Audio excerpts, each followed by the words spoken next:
1, 2, 3.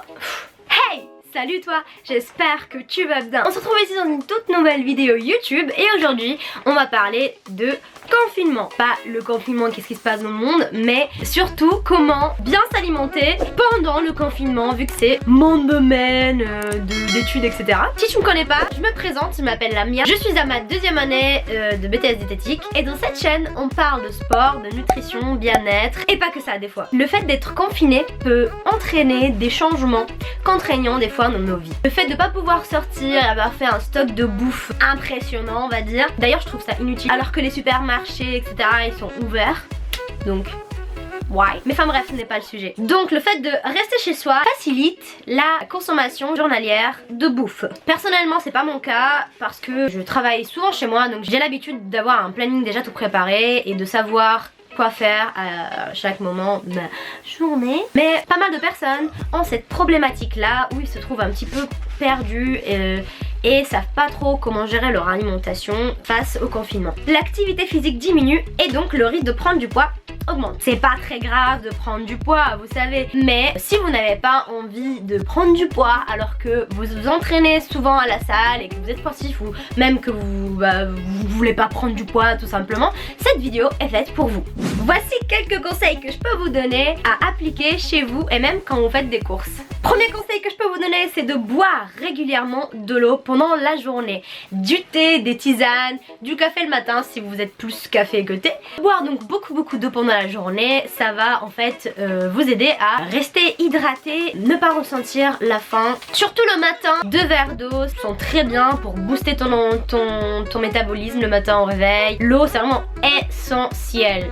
La vie. Pour tout ce qui est jus de fruits, coca, etc., évitez ce genre de boisson parce que, bah vous le savez, hein, il est rempli, bourré de sucre et de gaz, etc.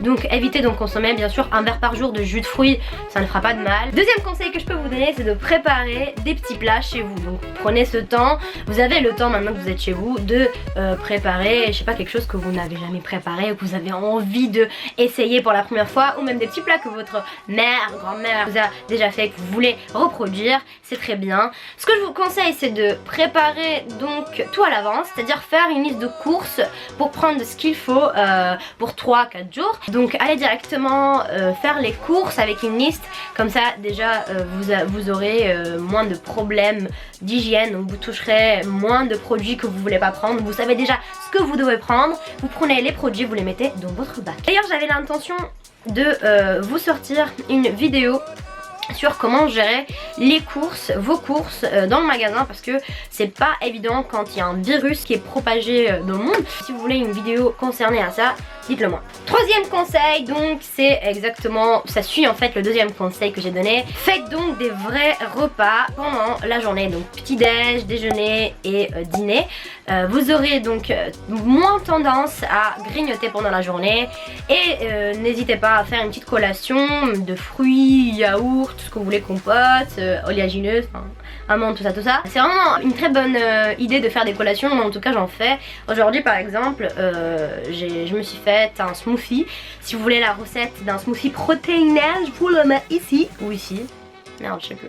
Et adaptez donc aussi les quantités à vos besoins. Si vous n'avez pas super faim à midi, préparez-vous quand même à manger. Ne vous dites pas oh, c'est bon, j'ai pas faim, je vais manger plus tard. Parce que plus tard vous allez avoir plus faim et vous allez plus vous jeter sur la bouffe industrielle. Ça j'adore. Quatrième conseil, je trouve ce conseil très essentiel et on n'y pense pas forcément quand on n'est pas habitué à rester à la maison parce qu'on bosse, on a du travail, peut-être parce qu'on a des cours, etc. C'est de profiter de ces moments de famille, donc de partager les repas ensemble. Cela permet de déguster mieux vos repas et donc de profiter aussi de ce moment de partage. Je trouve que le repas est beaucoup plus agréable que quand on mange tout seul et on est là et on pense à nos trucs, à nos problèmes. C'est juste trop agréable. Cinquième conseil, c'est de varier votre alimentation avec plein d'aliments différents et aussi varier vos sources de protéines, que ce soit animales ou végétales. Donc viande, poisson, œufs, différents types de viande, volaille, viande rouge, abats, d'éviter les charcuteries. Si vous voulez en manger une fois par semaine, ok, mais évitez d'en manger souvent tous les jours, etc.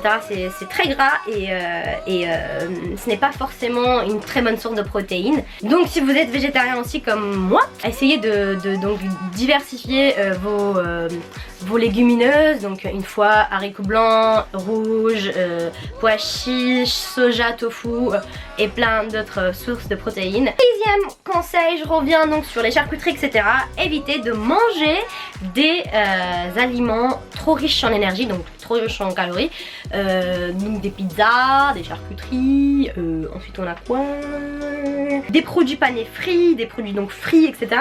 C'est pas top pour ton organisme, surtout quand tu ne bouges pas de chez toi, quand tu ne fais pas d'activité physique, trop riche en calories, et donc c'est évident que dans la journée tu auras tendance à grignoter plus si tu manges une pizza ou si tu manges un truc frais quoi. Septième conseil que je vous donne, c'est de augmenter les portions de fruits et légumes dans la journée, varier entre les légumes cuits et crus, surtout légumes crus car ils sont plus riches en minéraux et en vitamines. Et huitième conseil qui donc suit le septième conseil, favoriser donc les aliments riches en vitamine C pour stimuler les défenses de l'organisme, tels que le kiwi, super riche en vitamine C, les agrumes, ensuite on a les chou-fleurs, les brocolis, etc. C'est tout pour moi, j'espère que ces conseils vous auront aidé et vous aideront dans la suite de votre confinement. Dites-moi dans les commentaires si vous avez d'autres conseils à donner. Dans ce moment délicat qu'on vit tous ensemble, il faudra s'aider quand même, partager et essayer de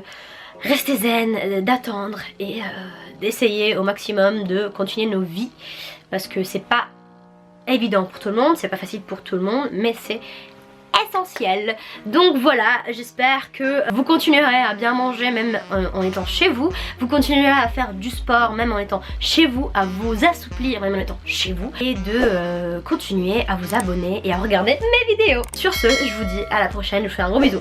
Ciao.